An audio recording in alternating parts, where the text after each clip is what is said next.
Shabbat Shalom, Nicole. Shabbat Shalom, Nicole. Toda Yah for allowing us to see another Shabbat day. Prayerfully, we'll see many, many more. The portion today is called. Anybody?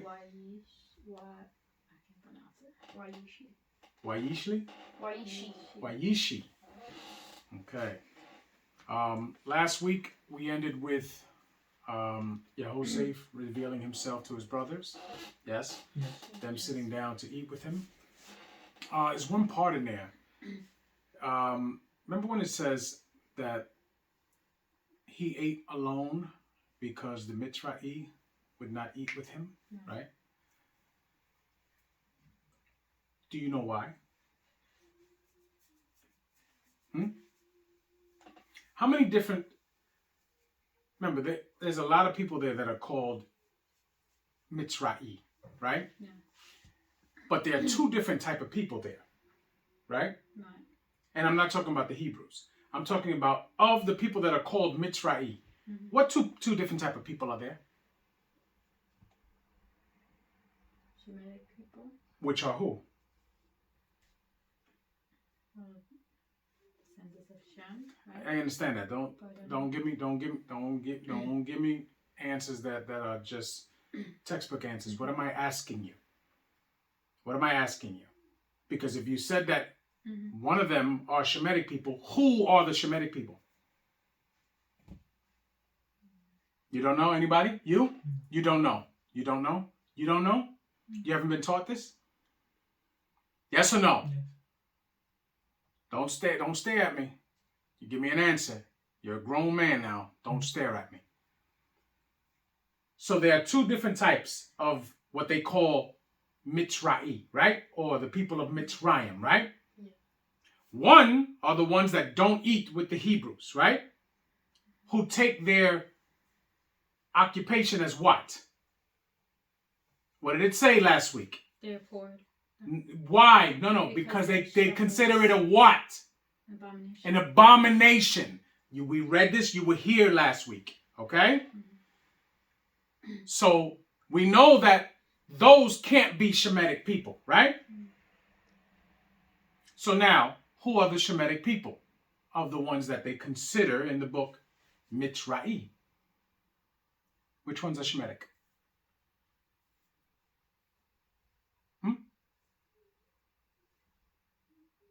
Okay. Think. Okay? I understand it's early for you, but think. Okay? If the ones that won't eat with him are the ones that are not Shemitic, right? Could they be the same ones that put him in power? In the place?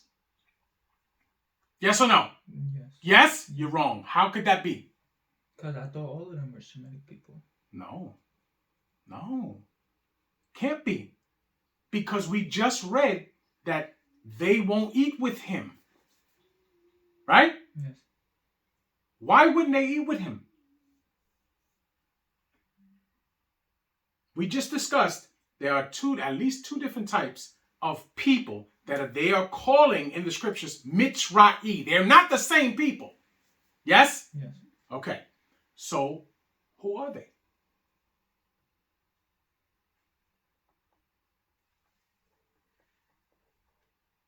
No one has any idea, right? No? Okay. The ones that are in control, right? Which is Pardo and his people and his army, right? Yeah. They're the ones in control. They're the ones that, he's the one that renders power to Yehoseph, right? They're Shemitic people. The other ones that they say that won't eat with him are the Nubians or Hamitic people. They both live in the same place, but because of war, the Nubians are the slaves to what we know of as the Hyksos people. They're all considered Mitzra'i. Do you understand? Yes. Because of the territory that they live. Okay? But they are not all Hamitic. Do you understand? Mm-hmm. It's speaking to them according to territory, not according to bloodline. Do you understand the difference? Yes. Okay? the people of the Paro, those people don't have a problem eating with Yosef. It's the slaves who are the Nubians, who are the Hamitic people who lost the fight. Do you understand? They're the ones that will not eat with Yosef. Yes? Do we understand that there's two? We see a blanket description, which is called Mitzrayim because of the place. Okay? But it is not speaking to all of those people being descendants of Ham. Do you understand what I'm saying? Yeah. Yes. So we have to begin to understand the difference. That's why later on, when we will see in this portion, when it says a Pardo rose that knew not Yehoseph, does not mean that he did not ever hear of him. It's saying that he doesn't recognize him as an authority, because those people are the Nubians that rise up against the Hyksos, and they end up taking over Mitzrayim. Do you understand? That's why the Hebrews become slaves to them. Do we understand? Yes? That's the difference. Before the Nubians rise up and take over Mitzrayim, the Hyksos are in control. The Hyksos are descendants of Shemitic people, which makes it perfect sense why they would allow Yehoseph to be the head of the country, because he descends from the same people in according to the line of Shem, right? Yeah. So, but when that regime is overtaken by war, then of course they're not going to allow Yehoseph to stay there.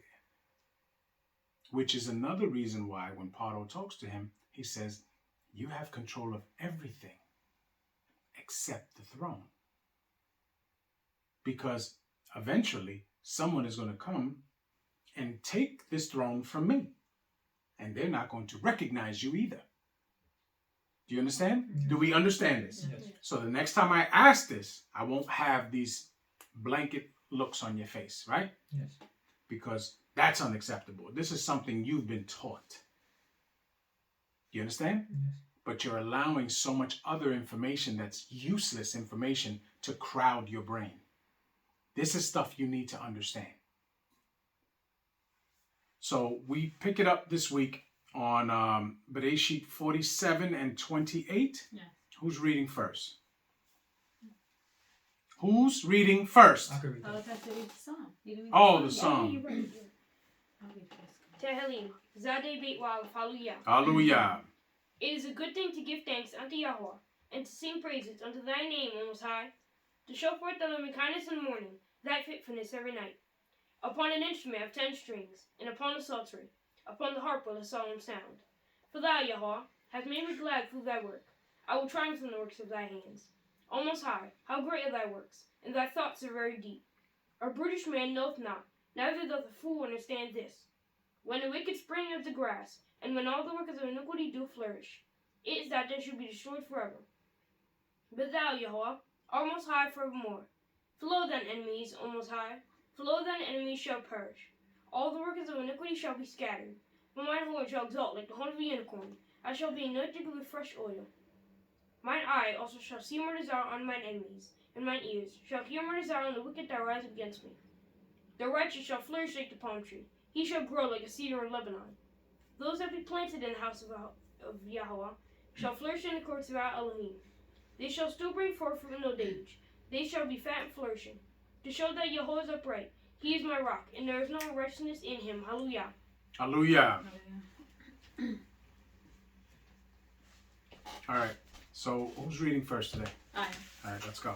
Okay, Bereshit Mem Zion Kaf Kef. Hallelujah. Hallelujah. And Yaakov lived in the land of Mitzrayim 17 years. So the whole age of Yaakov was 147 years. So 147 years Yaakov lived, right? Right.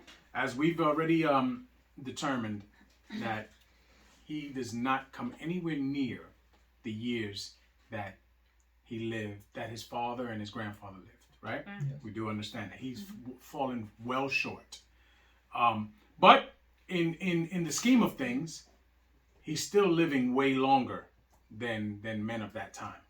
Okay, than most men of that time, I should say, because the same way Pardo asked him last week in amazement, "How old of a man are you?" Because Pardo was nowhere near that old. Do you understand? And Pardo's progenitors did not live that long either. You understand? So 147 is still a major feat at that time. But he lived 17 years in Mitzrayim.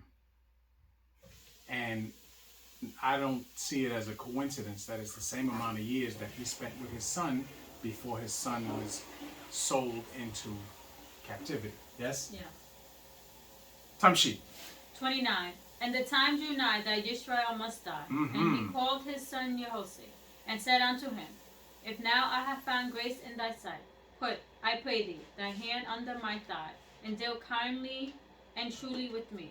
Bury me not, I pray thee, in Mitzrayim. So now, he knows that his time is almost up. Okay? Right.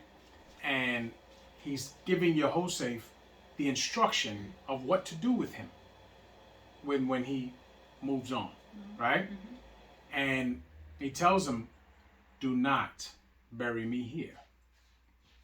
Take me back to Canaan and bury me there. So,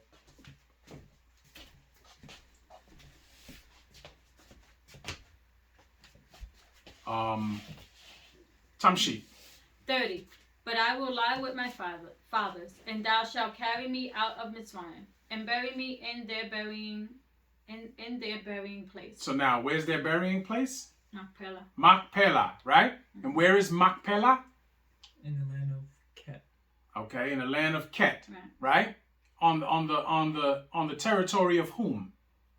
I want to say Ephron. Ephron, the Kitti, yes? Yes. Okay.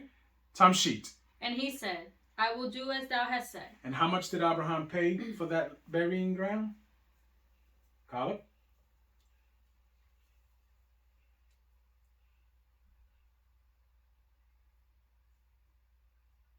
Oh, I forgot. It's a certain amount of shekels. How much did he spend? I know it's like Numbers that you should know. Eliana, how many shekels did he spend? How would you find the answer? You type in shekels, right? And it'll come up with all the places that the word shekels is used. And then you would know, right? Yeah. Yes. I know the only person in here beside me that knows what it is Khalil.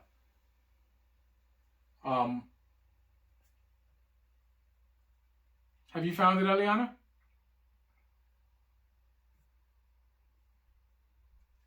$400. How much? 400. 400, yes. Don't forget that. 400 shekels he paid. Tamshit. 31. And he said, Swear unto me. And he sware unto him. And Israel bowed himself upon the bed's head. Hallelujah. And he bowed himself upon the bed's head, which means what? He laid down. He laid down. Who's reading 48? I am. Tamshit. Okay. Bereshit. Mem Ket Wa'alef. Hallelujah. Hallelujah. And it came to pass after these things that one told Yehoseph, Behold, thy father is sick. And he took with him his two sons, Manasseh and Ephraim. Stop. So now he leaves that meeting with his father, right? And he goes back to where he dwells. And then he gets word that time is almost near. Your father's sick, okay? And he's weak. So go do what you got to do. So he brings his two sons, Manasseh and Ephraim, right? Yeah. Because Manasseh is the firstborn, yes? Yeah. So he brings them to his father for what? For the blessing. For a blessing. These men know what they're doing. They know exactly what they're doing. When a patriarch is passing away, they go to receive their blessing while the man still has life. Tamshi. 2. And one told Yaakov and said, Behold, thy son Jehoshaphat cometh unto thee. And Yisrael strengthened himself and sat upon the bed. So now he is told also, your son is coming. And he mustered up the strength that he had to sit up so that he may bless his son. Tamshi. 3. And Yaakov said unto Jehoshaphat, Elohim El Shaddai. El Shaddai appeared unto me at Luz in the land of Canaan and blessed me. Stop. Elohim appeared to me at Luz. Where's Luz, Eliana? What else is Luz referred to as? Beit El. What else happened at Beit El? What happened there? You don't know? Do you know what happened there, Caleb? No. You don't remember what happened there? Okay, what happened there, Khalil? That's where Yaakov had the dream. And he lay down and he had the dream, right? Yes. And that's where the Most High appeared to him and spoke to him. Yes? Yes. Okay. Why? I don't ever want you to forget that. Do you understand what I'm telling you? Yes? Tamshi. 4. And said unto me, Behold, I will make thee fruitful and multiply thee, and I will make of thee a multitude of people, and will give this land to thy seed after thee for an everlasting possession. So now, that is a blessing. I will make you fruitful, multiply you, and I will make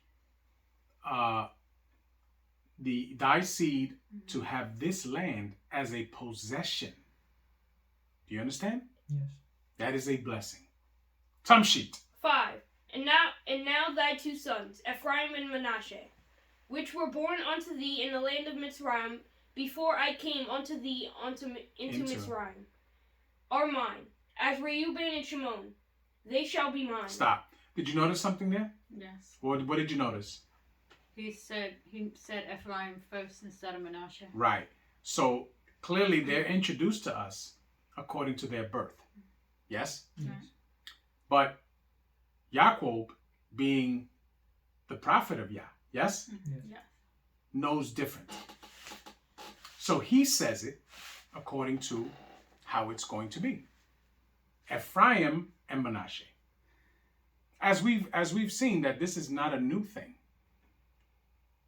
The secondborn, in most cases during the history of Yisrael, is always the one that gets the blessing, right? Mm-hmm. We say Yaakov was the secondborn, yes? Yeah.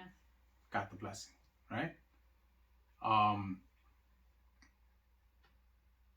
If you go all the way back to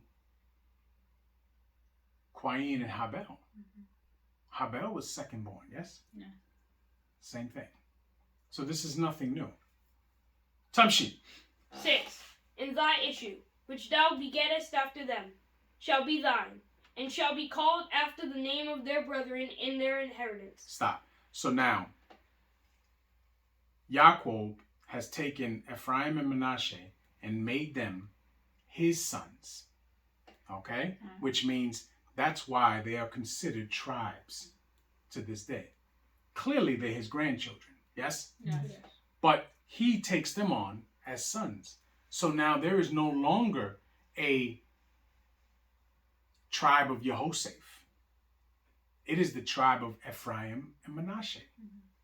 Do we understand? Yes. Because Jehoshaphat is put into a different category. Do you understand? Yes. Tamshi. 7.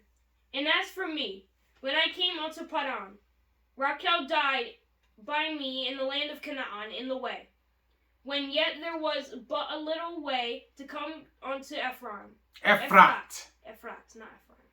And I buried her there in the way of Ephrat. The same is Beit Lechem. Beit Lechem. Lechem. So now, Rachel is buried in Ephrat, right? in Beit Lechem, right? This is not something that we should take lightly, okay? Because she's not buried in Machpelah, right? Yeah. Okay. So now, Beit Lechem is what? What is the territory of Beit Lechem?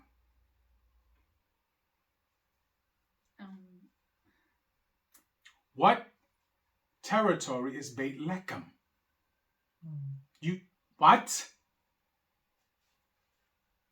It's Ephraim, isn't it? A No, nation? Beit Lechem.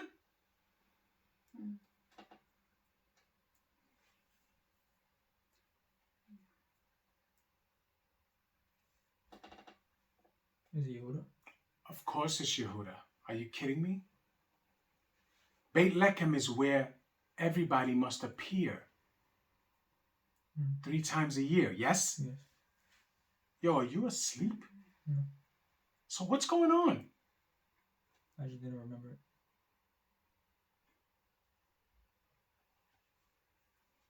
So she was buried in Beit Lechem because they were traveling where?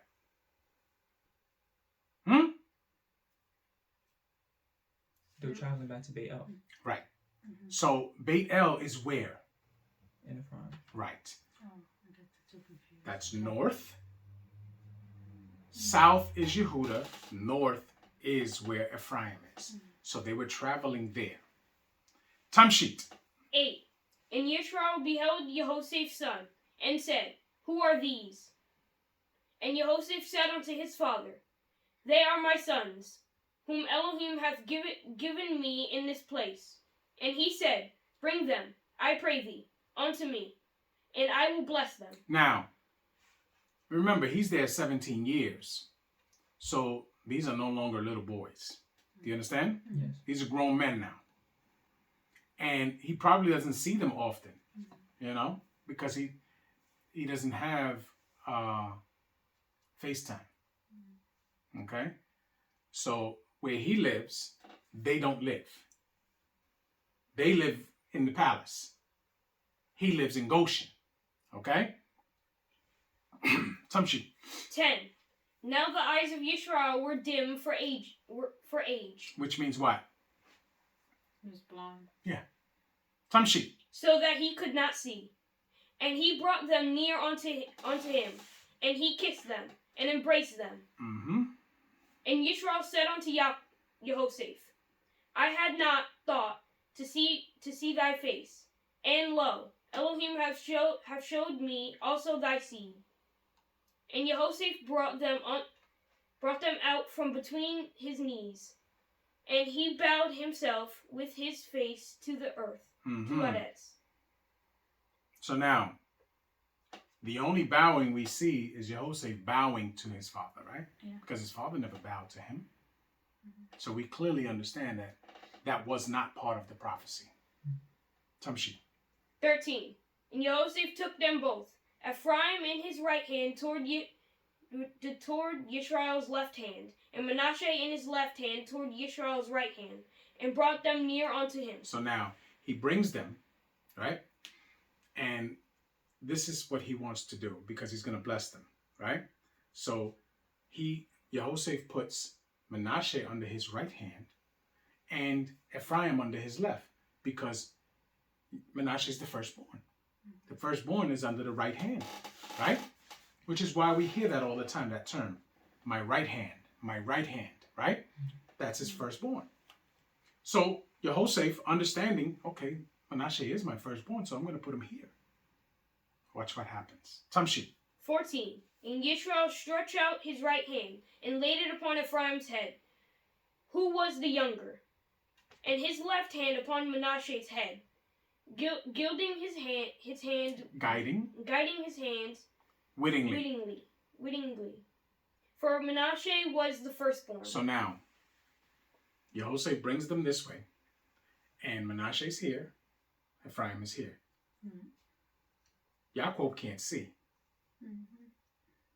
but he does this. Do you understand? Yeah. He does this on purpose, because he understands that the firstborn blessing is going to go to Ephraim, The younger. Right? Yes. So he does this. Now, this is something that Yehoshaphat takes notice of. Of course he's going to take notice of because he purposely did it that way. But no, his father, not being able to see, does this. Tamshi. 15. And he blessed Jehoshaphat and said, Elohim, before whom my fathers Abraham and Yitzchak did walk, and Elohim, No, the Elohim which fed me all my life along unto this day, the Malach which redeemed me from all evil, bless the lads, and let my name be named on them, and the name of my fathers Abraham and Yitzchak, and let them grow into a multitude in the midst of Aretz. And when Jehoshaphat saw that his father laid his right hand upon the head of Ephraim, it displeased him. Now, the blessing has been rendered. Yes? Yes. But he looks and he says, wait, that's not right. Do you understand? Yeah. It's not right. Tamshi. And he held up his father's hand and removed it from Ephraim's head onto Manasseh's head. He's physically moving his father's hand. Because he thinks his father has made a mistake. Tamshi. 18. And Jehoshaphat said unto his father, Not so, my father, for this is the firstborn. Put thy right hand upon his head. Right. Tamshi. And his father refused, and said, I know it, my son. Now, I know it. he tells him, I know what I'm doing. I know who is to be given the firstborn blessing. I know. Do you understand? Yes. Tamshi. He also shall become a people, and he also shall be great. But truly his younger brother shall be greater than he, and his seed shall become a multitude of nations. And his seed shall become a multitude of nations. Tamshi. 20. And he blessed them that day, saying, And thee shall Yisrael bless, saying, Elohim make thee as Ephraim and as Manasseh. And he set Ephraim before Manasseh. And Yisrael... Yoel, Yeah. what tribe are you from?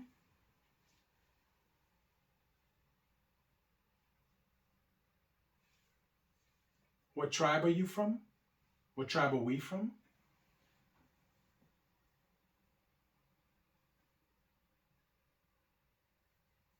Hello?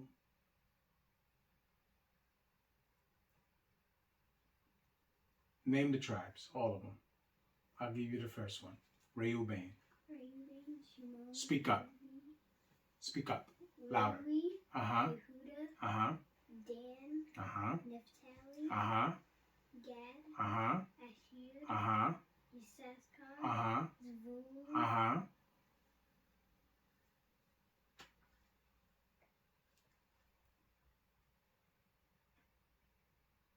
Manasseh Manasseh, and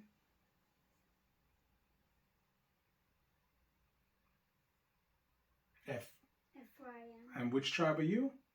Ephraim. Okay, why you forgot? You got nervous? No. You did get nervous because you know that answer. Right? Yes. So the answer is I did get nervous. But you should not forget that. Yes. Okay. Tamshi. 21. And Yisrael said unto Jehoshaphat, Behold, I die, but Elohim shall be with you, and bring you again unto the land of your fathers. So now, that is a prophecy. Yes? Yes. Now, Yehoshaphat does not live in that land. Remember, he's brought out with Moshe in them. But he's brought out after his bones are brought out. Do you understand? Yes. So he doesn't walk into that land. He spends the rest of his life in the service of being the viceroy of Mitzrayim. The whole rest of his life. And he lives to be how old? Yes. 110. 110. Okay? He lives to be 110 years old. And after that, a certain amount of years go on to get to the time of the Exodus, right? That we will see. But he doesn't get to walk into the land. Tamshi. 22. Moreover, have I given to thee one portion above thy brethren. Which means what? Double. A double portion. Firstborn, double Right. portion. Yes? Yes. Double portion. Now, the double portion is the fact that both his sons get inheritance. Yes? Yes. Because Ephraim and Manasseh are both his sons. But they both reap land of their own territory. Tamshi.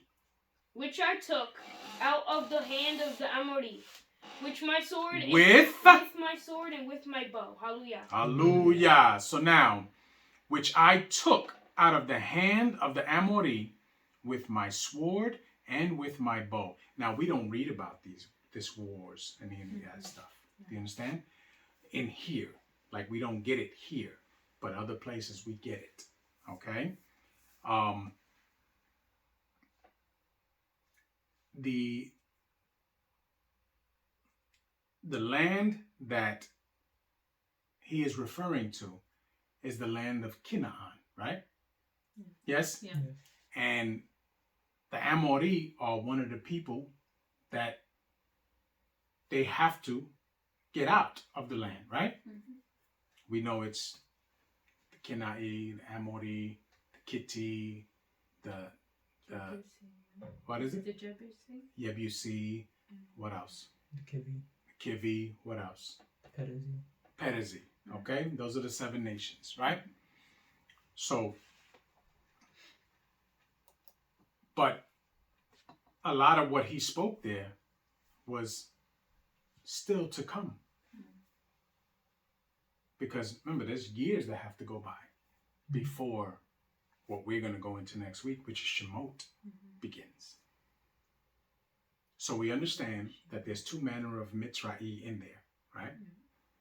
At this time, the Mitzra'i, which are the Hyksos, which are descendants of Shem, are in control. The Nubians, which we know of as the Hamitic people, right? Or in these days, would be considered what? In these days, they are considered what? What are they considered? Well, I don't know these days.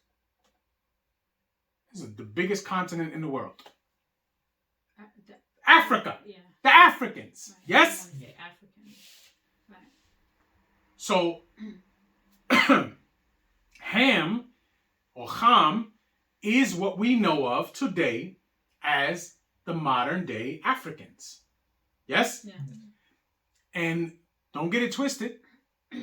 Most of them know about who we are more than we do. Okay? So, the Nubians, which were from the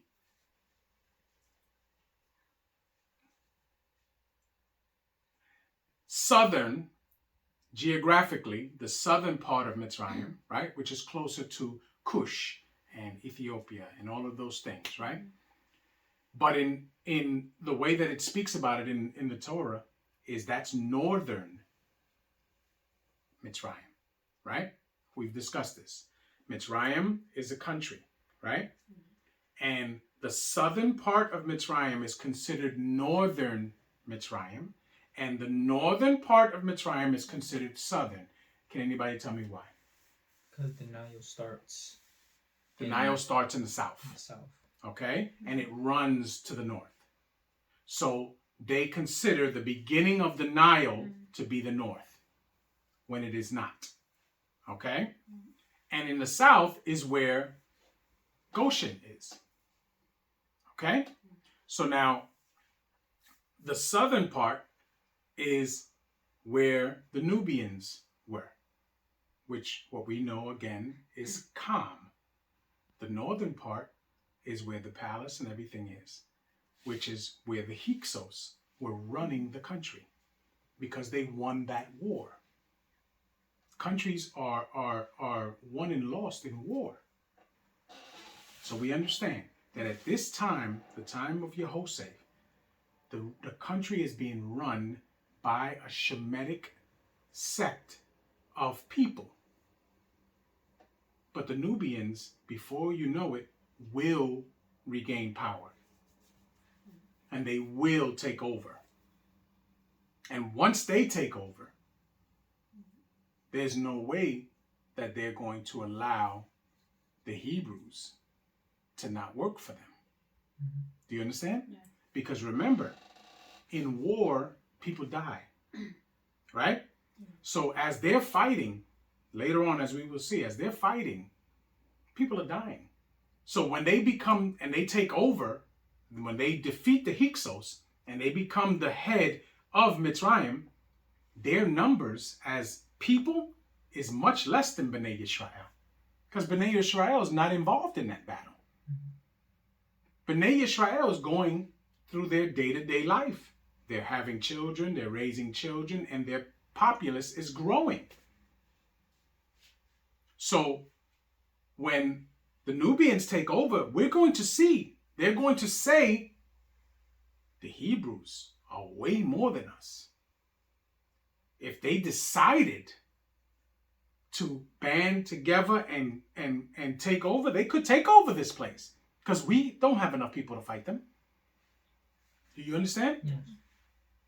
Which is also why they use statistics in this place to tell you how small of a percentage you are in this country. Do you understand? Mm-hmm. They tell you that the African American, right? Or as we know, Yehuda makes up 13% of this country, right? Then they tell you the 10 tribes make up 8, 9, or 10% of this country, right? And they separate it that way. And they let you see that the Europeans or the white folk, right, make up the majority of the country, right? Yes. But we don't know if those numbers are right. All we know is that when we see it, it makes us think that we're less.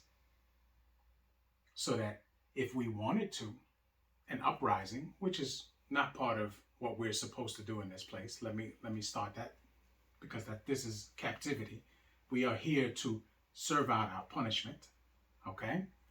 And Yah will deal with those that have put their hands on us. Mm-hmm. That we understand, okay? But within all of that, we are to keep the Torah.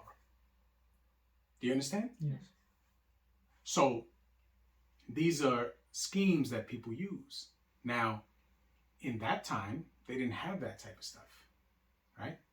So what they would do is they would exert unnecessary power and violence on people to make them what? Feel less. Afraid. It's called mind control, okay? Mm-hmm. Because the conversation that Paro is going to have with his people, he doesn't tell Yisrael that.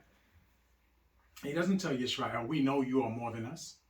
We know that you can, just by man power alone, can overtake us.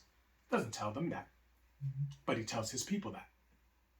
We need to control them. Because if we don't control them, mm-hmm. they will take over. And everything we fought for, we will lose in an instant. Mm-hmm.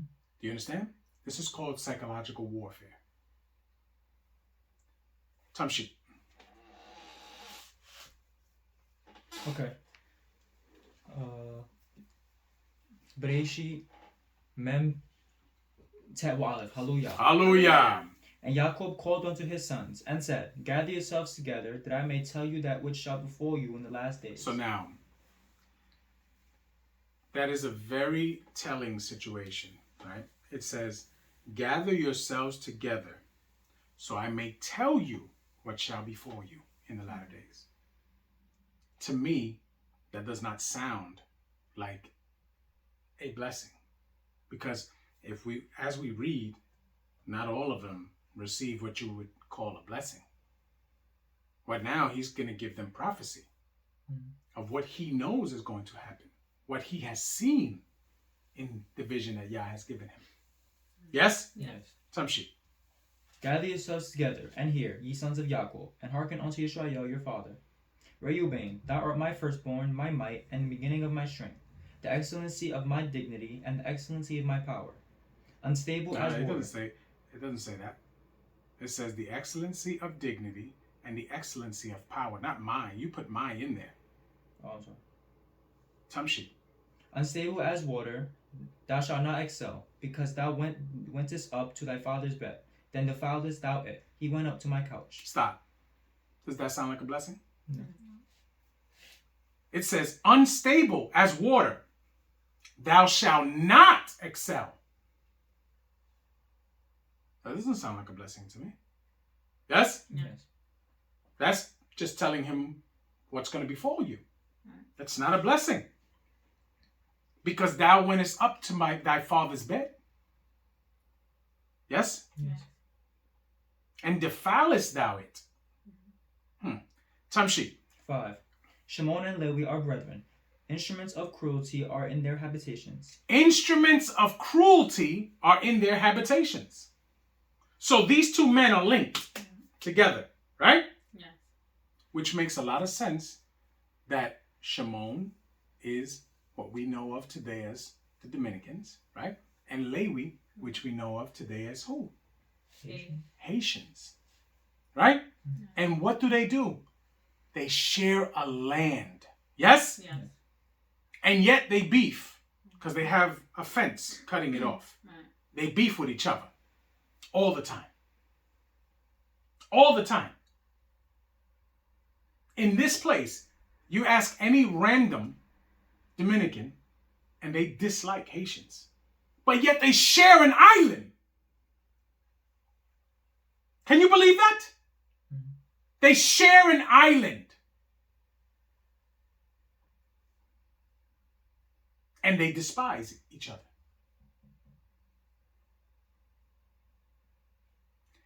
I had a friend who was Haitian, right?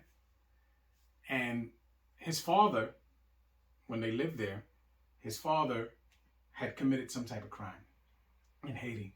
And he left, and he ran, and he jumped over, and he lived in the Dominican Republic for like 20 years, right? But he was in hiding. So, but now,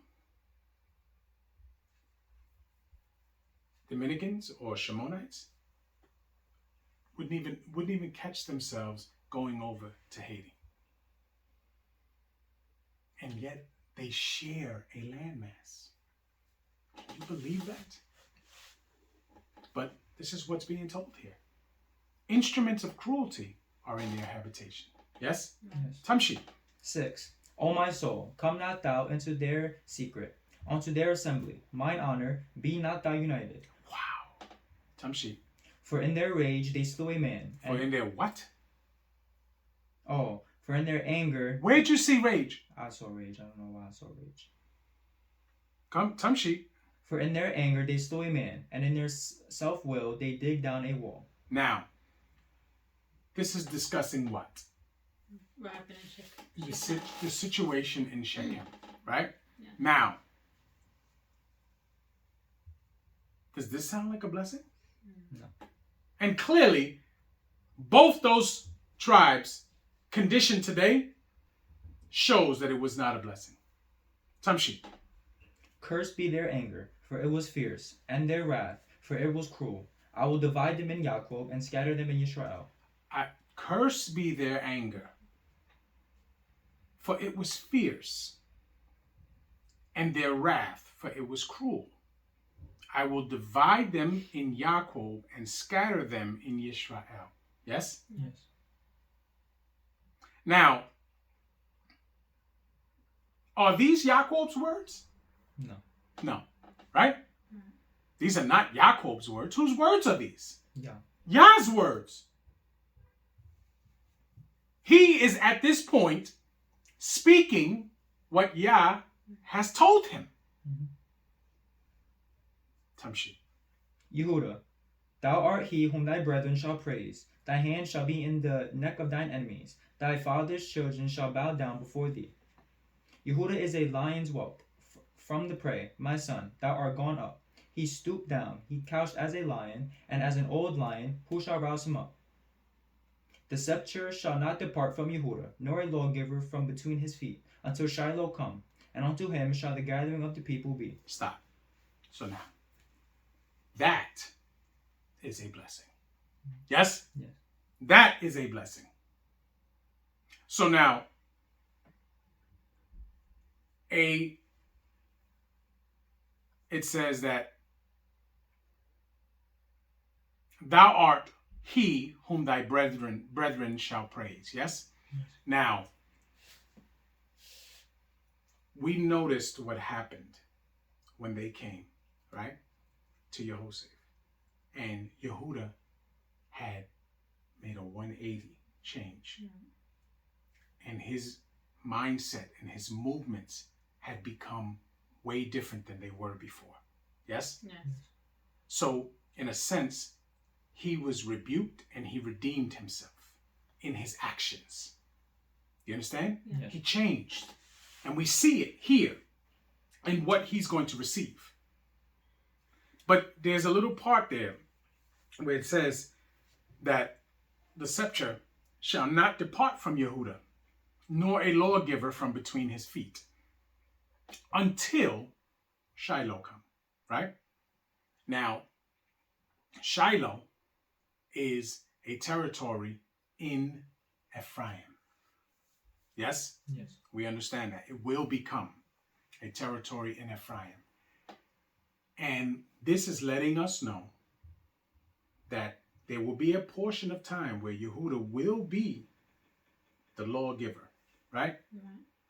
But things will eventually be put back in order, and Ephraim will be the number one tribe.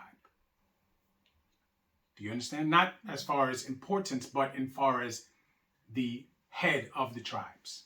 Okay? Which is what Yaakov blessed Ephraim to be. Yes? Yes. Tamshi. 11. Binding his foal, as I said, foal onto the vine, and his ass's coat onto the choice vine. He washed his garments in wine, and his clothes in the blood of grapes. His eyes shall be red with wine, and his teeth white with milk. Now that's a description. That is a description. Tamshi. Zevulun shall dwell at the haven of the sea, and he shall be for an haven for ships, and his border shall be unto Zidon. Mm-hmm. Yissaschar is a strong ass couching down between two burdens. And he saw that rest was good, and the land it was pleasant, and that the land was pleasant, and bowed his shoulder to bear, and became a servant unto tribute. And became a servant unto tribute, right? Mm-hmm. Which makes a lot of sense for what the description of what we think Issachar is this day. You understand? Tamshi. Dan shall judge his people as one of the tribes of Israel. Mm-hmm. Dan shall be a serpent by the way, an adder in the path, that biteth the horse heels, so that his rider shall fall backward. I have waited for thy salvation, O Yah. Gad, a troop shall overcome him, but he shall overcome at the last. Mm-hmm. Out of Asher his bread shall be fat, and he shall yield royal dainties. Naphtali is a hind let loose. He giveth goodly words. Jehoshaphat is a fruitful bow, even a fruitful bow by a well, whose branches run over the wall. The archers have sorely grieved him, and shot at him, and hated him. But his bow bowed in strength, and the arms of his hands were made strong by the hands of the mighty Elohim of Yaakov. From thence is the shepherd, yes, the stone of Yisrael. Stop. So now, we notice that Yehuda's blessing and Yehoshaphat's blessing are very detailed, right? And those are always going to be the two tribes that we understand are the major tribes in this situation. Do you understand? Yeah. Tamshi. Even by the Elohim of thy father, who shall help thee, and by El Shaddai, who shall bless thee with the blessings of Shemaim above, blessings of the deep that lieth under, blessings of the breast and of the womb. Now, do we understand that this is a blessing? Yes? Tamshi. The blessings of thy father have prevailed above the blessings of my progenitors unto the utmost bound of the everlasting hills. They shall be on the head of Jehoshaphat, and on the crown of the head of him that was separate from his brethren. Yep, that were made Nazarene. Yes? Yes. Tamshi. Benjamin shall raven as a wolf. In the morning he shall devour the prey, and at the night he shall divide the spoil. All these are the 12 tribes of Israel, and this is that their fathers spake unto them, and blessed them. Every one according to his blessing he blessed them. And he charged them, and said unto them, I am to be gathered unto my people. Bury me with my fathers in the cave that is in the field of Ephron the Kitti. And that cave is what and where? Khalid? Where they buried Abraham and Sarah and Yitzchak and Rebekah and Rivka. I forgot the name of the mountain. Machpelah. Machpelah. You don't forget. Stop forgetting. Yes. And it cost how much? 400 shekels. 400 shekels. And they bought it from who? Ephron. Ephron the Kitti. Yes? Yes. Tamshit. In the cave that is in the field of Machpelah, which is before Mamre, in the land of Canaan, which Abraham bought in the field of Ephron the Kitti for a possession of a burying place. There they buried Abraham and Sarai his wife. There they buried Yitzchak and Rivka his wife, and there I buried Leah. Mm-hmm. The purchase of the field and of the cave that is therein was from Bnei Ket. And when Jacob had made an end of commanding his sons, he gathered up his feet into the bed, and yielded up the ghost, and was gathered unto his people. Hallelujah. Hallelujah. So now he gives them prophecy. Some he blesses. And he lays back. And he gives up the ghost. Okay? And now they must bury his body back in Machpelah. Okay? And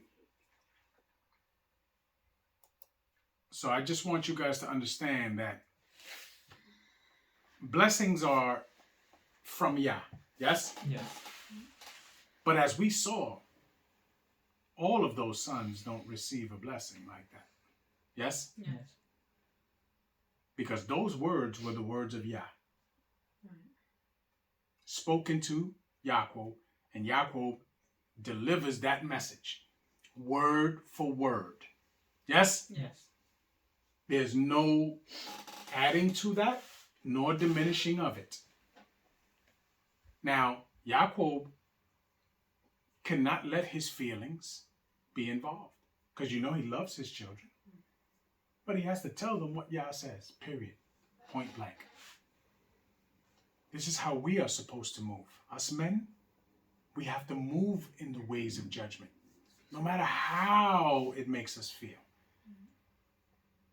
Remember what it says with Abraham when Sarah told him, you have to get rid of this woman and her child.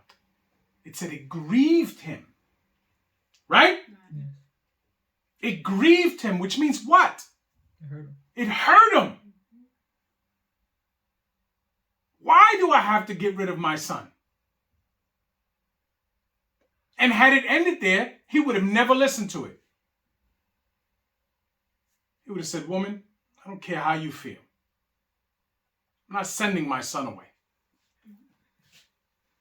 But yet, Yah spoke to him and told him, this is the move you have to make. Hearken unto her. And do you think he was no longer grieved? No. Clearly he was grieved. But his service to Yah is above all his feelings. And that's how we need to be. Our service to Yah has to be above all our feelings. And we have to trust that what Yah has told us to do is the right thing to do. No matter what. It is our responsibility as B'nai Yisrael as the men of Yisrael to make the judgments needed at each and every moment. Do you understand? Yes. No matter how painful emotionally it may be. Because the flip side to that is worse for you. It's worse for you. Who's reading 50?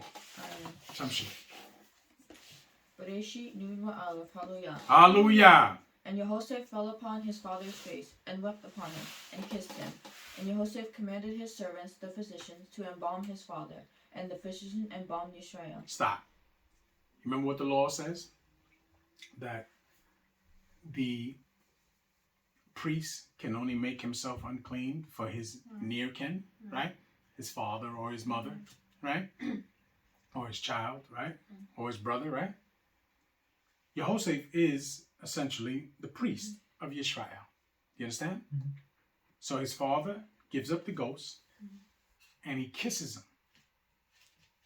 Right? Tamshi. And 40 days were fulfilled for him. For so are 40 days for so are fulfilled the days of those which are embalmed. The Mitzrayim mourned for him 70 days. So now they embalmed Yaakov, right? What does that mean? They dealt with him the way that they deal with their dead. Right. Embalming means to take out all the inner organs, right? And then they fill the body with what? Embalming fluid. Which is to do what? Preserve it so that it can stay, doesn't decompose until after the time that they put him in the his burying place. Right? Yeah. Tamshi. 4. And when the days of mourning were past, Jehoshaphat spake unto the house of Paro, saying, If now I have found grace in your eyes, speak, I pray you, in the ears of Paro, saying, My father made me swear, saying, Lo, I die, in my grave which I have digged for me in the land of Canaan, there shalt thou bury me. Now, therefore, let me go up, I pray thee, and bury my father, and I will come again. Stop. So now he's asking for permission to go bury his father. Tamshi. 6. And Paro said, Go up, and bury thy father, according as he made thee swear. According to as he made thee swear. Do you understand? Right. This man understands what that means and how important that is. So if this man was not of the same people, as far as Shem goes, do you think he would have granted him this wish? No. So he's telling him, go do what you got to do. Tamshi. 7. And Jehoshaphat went up to bury his father, and with him went up all the servants of Paro, the elders of his house, and all the elders of the land of Mitzrayim. Right. They go with him. Right? Why? To make sure he comes back. 1, to make sure he comes back. But 2, also what? For support. And protect. Do you understand? Remember, he is the viceroy. It's like the president of the United States saying, I want to go to that restaurant. You think he's going to go by himself? No. He's going to go with many security. They're going to have people that you don't even can see out there, making sure that no one is doing anything. Tamshi. 8. And all the house of Jehoshaphat and his brethren and his father's house, only their little ones, and their flocks and their herds, they left in the land of Goshen. And they went up with both. And there they went up with him. And there went up with him both chariots and horsemen, and it was a very great company. And they came to the threshing floor of Atad, which is beyond Yarden, and there they mourned with a great and very sore lamentation. And he made a mourning for his father 7 days. So now they cross over Yarden and go into what? Canaan. Okay? And they make a great mourning and lamentations. This is a great man who has passed. And you hear the pain and the sorrow in the people. Do you understand? Right. This is a major, major deal. Tamshi. 11. And when the inhabitants of the land, the Canaanite, saw the mourning in the floor of Atad, they said, This is a grievous mourning to the Mitzrayim. Right. This is a grievous mourning to the Mitzrayim. Do you understand? No. Tamshi. Wherefore the name of it was called Habel Mitzrayim. Habel Mitzrayim, which is beyond Yarden. And his sons did unto him according as he commanded them. For his sons carried him into the land of Canaan and buried him in the cave of the field of Machpelah, which Abraham brought with the field for possession of a burying place of Ephron the Kittite before Mamre. And how much did he spend, Khaled? How much did he pay for that burying ground? 400 shekels. 400 shekels. Let's go. And Jehoshaphat returned into Mitzrayim, he and his brethren, and all that went up with him to bury his father, after he had buried his father. And when Jehoshaphat's brethren saw that their father was dead, they said, Jehoshaphat will peradventure hate us, and will certainly requite us all the evil which we did unto him. So now, they still don't know who this man is. Right? They still don't know who this man is, and they're worried for themselves. And they say, well, our father is dead now. He's going to exact judgment on us. Right? Tamshi. 16. And they sent a messenger unto Jehoshaphat, saying, Thy father did command before he died, saying, So shall ye say unto Jehoshaphat, Forgive, I pray thee now, the trespass of thy brethren, and their sin, for they did unto thee evil. And now, we pray thee, forgive the trespass of thy servants of Elohim of thy father. Of the Elohim. The Elohim of thy father. And Jehoshaphat wept when they spake unto him. Mm-hmm. And his brethren also went and fell down before his face. And they said, Behold, we be thy servants. And Jehoshaphat said unto them, Fear not, for am I in the place of Elohim. But as for you, ye thought evil against me. But Elohim meant it unto good, to bring to pass, as it is this day, to save much people alive. We remember when that happened, right? Yeah. Okay. But they came and they did what? Fulfilled the prophecy. Right. Because they had to bow before him. Right. They came and fulfilled the prophecy. Tamshit. 21. Now therefore, fear ye not, I will nourish you and your little ones. And he comforted them, and spake kindly unto them. And Jehoshaphat dwelt in Mitzrayim, he and his father's house, and Jehoshaphat lived 110 years.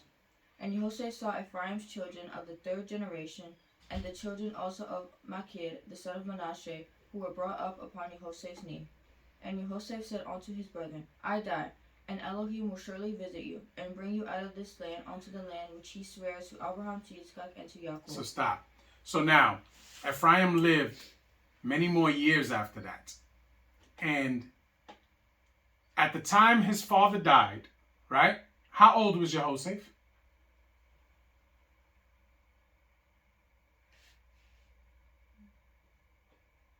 How old was he when he got there? When Yaakov came into Mitzrayim, how old was Jehoshaphat? 39. Oh, 39. 37 was... Oh, when he had the boy, the first son. When he married and had the first son. 39 is when Yaakov and the 70 souls came into Mitzrayim. 39. How long did he live in Mitzrayim, Yaakov? 17 years. I was talking to him. Oh, I'm sorry. 17 years, yes? Yes. So what is 17 plus 39?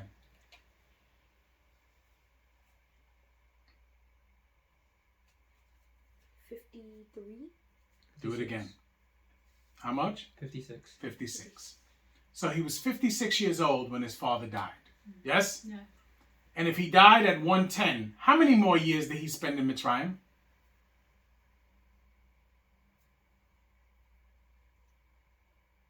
54. 54 years. Wow. Yes? Yes. So 54 years he spent in Mitzrayim, right? Ruling Mitzrayim. And he got to see 3 generations of Ephraim. So Ephraim had sons, sons, and sons. So Ephraim had sons, grandsons, and great-grandsons. Yes? Right. Mm-hmm. And he was able to see that. Tamshit. 25.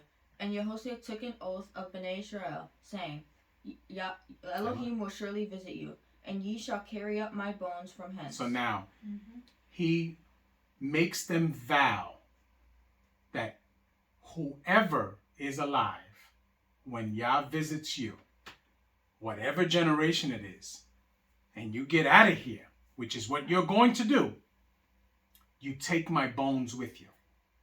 Yes? Because I don't want to be buried here. You bury my bones in the land. Yes? Yeah. Tamshi. 26. So Jehoshaphat died being 110 years old, and they embalmed him, and he was put in a coffin in Mitzrayim. Hallelujah. Yes. Hallelujah. He was buried like the other Paro were buried. Embalmed, put in what they call a sarcophagus, and into the what? Where do they bury their kings? Now it's called something. It's where the Europeans have desecrated and gone in and taken all the stuff. It's called the Valley of the Kings. Yes? The Valley of the Kings. Some of them were buried under the pyramids. Yes? But that whole area is the Valley of the Kings. And the European, so-called white man, has gone and destroyed that place so that they can take those things and put them in their museums. Yes? Yes. We understand that? Yeah. Okay. So, we have finished the book of Bereshit, and next week we go into Shemot. Shemot is when Moshe is introduced and the beginning of the exodus of Bnei Yisrael. So now from chapter 50 of Bereshit to chapter 1 of Shemot, many years have passed. Right? Because if we look at it in total, the time that we spent in Mitzrayim, from when Yaakov comes in to when the Exodus is something like 210, 212 years. Okay? But if that's the case, then if we do the math, right? It is something like 120 something years when the beginning of Shemot begins. Or maybe 100 years. So they still live good all that Mm-hmm. time. Okay. So with that being said, we will break. Any questions? So Yoel, what tribe are you from? Ephraim. Ephraim. Okay. And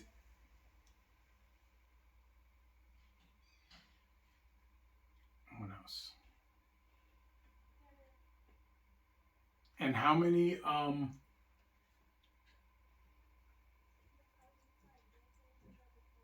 and how much was Machpelah? 400 shekels. 400 shekels, and it was paid to who? Paid to who or Paid to who? Who did Abraham buy it from? Ephron, Ephron. the Kitty. Ephron the Kitty, because that was his land Yes. that he possessed at that time. So he bought it for 400 shekels. Yes? And it is used as a burying place. And who's buried in Machpelah, Eliana? Yitzchak, Rivka, Abraham, Sarai, and Leah. And who else?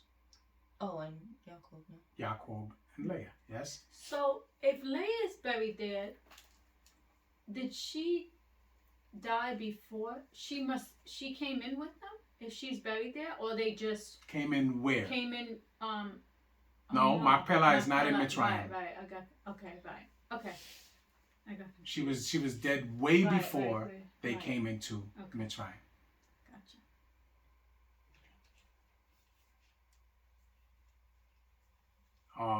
So, any questions? Everybody understood? You better sharpen up. All right, with that being said, we're going to break.